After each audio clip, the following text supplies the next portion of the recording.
Hey Bible lovers, I'm Tim Nichols and I'm here to bring you your Nichols Worth, and today I'm going to talk about my experience in reading the LSB for the first 30 days of my 90-day plan. So I am 1/3 of the way finished with this Bible. I'm in 2nd Chronicles and I'm going to give you my thoughts. First of all, let's talk about this Bible armor case. It is a little bit of a tight fit, but what I do in order to keep from dinging up the gilding is I keep the original slip case and you just pull it out that way. And honestly, it's not as bad as people have been saying. Yes, it's not a perfect fit, but as long as you protect it, getting it in and out, it's not that difficult. So I've really enjoyed this Bible armor because it allows me to take it wherever I need to go. A lot of people also fuss about the lack of a handle, but I actually keep it inside of a messenger bag. So that isn't as big a deal to me, but I could see this feeling a little problematic without a handle because it's nice to have a handle to kind of carry it with when you don't have a messenger bag like I do myself. So with that said, first let's talk about the layout. At first, I'm going to be honest, I really struggled with this layout. Almost couldn't read it. I actually almost gave up because I am used to a double column paragraph format when I'm reading. This single column verse by verse format was a real struggle for me, but what I decided to do is I decided to keep pushing and keep trying and keep reading, and eventually I got used to the format and it doesn't bother me anymore. I'm able to read it normally. So sometimes you have to retrain your brain when you're used to something different, and that was a struggle for me. Early on, it also seemed to read a little more difficult, but keep in mind, this is a member of the NASB family.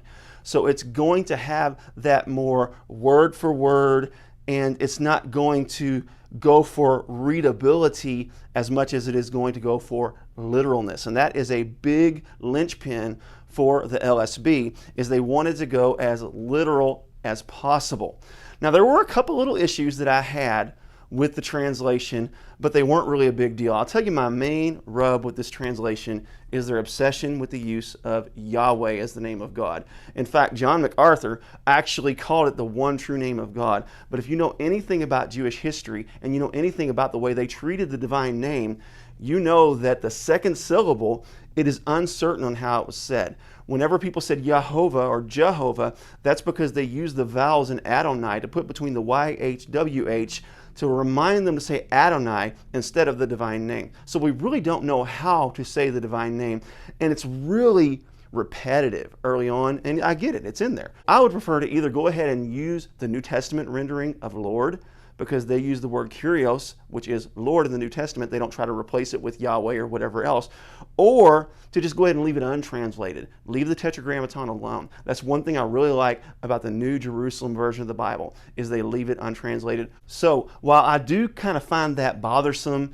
and at first it was super irritating because it happens so much, like the word Lord or the Tetragrammaton was used a lot. Now, one of the reasons I do like the use of Yahweh is because it does at least give you this experience of knowing, okay, this isn't the generic term for Lord, this is actually addressing God. So give or take there a little bit, I understand why they made the decision they made. I just don't like it.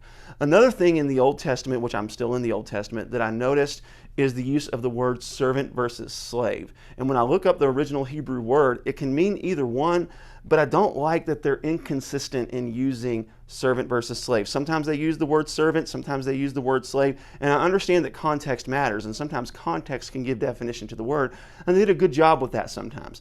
But sometimes I do think that the word should have been translated servant, like they got it right when they said Moses the servant of the Lord, rather than the slave of the Lord.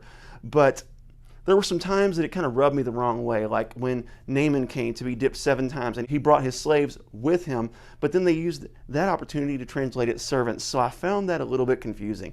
So with all that said, I do enjoy the translation. I kind of got used to the word for wordiness of it and the kind of difficulty to read it at first. And I've kind of found that smoothness, and I do enjoy the translation. I've liked it so far. I'll update you again in 30 days about my experience in reading it. I'm moving into the Psalms and the poetry. I'm really looking forward to seeing how that reads. But anyhow, there's my experience so far, 30 days in with the LSB. God bless you. Keep calm. Jesus on this. Your Nichols Worth.